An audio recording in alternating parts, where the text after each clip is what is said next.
পাখুরি ma'am যখন স্কুলের corridor দিয়ে যাচ্ছিল তখন এক শিক্ষক তার সাথে কথা বলার জন্য তাকে ক্লাসরুমে ডাকে। আর পাখুরি ম্যাম ক্লাসের মধ্যে ঢুকতেই তার চোখ যায় টেবিলের উপর রাখা নিজের রুমালের দিকে। পাখুরি ম্যাম টেবিলে নিজের রুমাল দেখে বলে, এটা তো আমার রুমাল। তখন ওই ম্যাম বলেন, কি বলছো, এটা তো শিবা নিয়ে এসেছে, আর ও বলেছে এটা নাকি ওর বোনের রুমাল।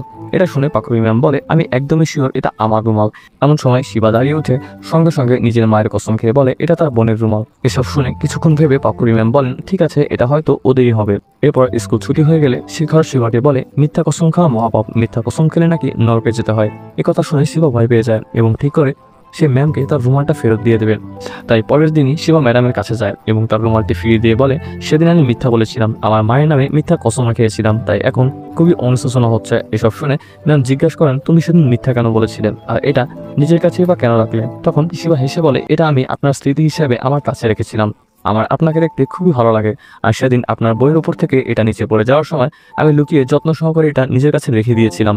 এসব শুনে পাখুরি ম্যাম একটা মুচকি হাসি দিয়ে ওকে বলে, এইটুকু বয়সে অনেকটাই পেকে গিয়েছো। পরবর্তী পার্ট দেখতে ভিডিওটা দেখতে লাইক দিয়ে চ্যানেলটি সাবস্ক্রাইব করে আমাদের সাথেই থাকুন।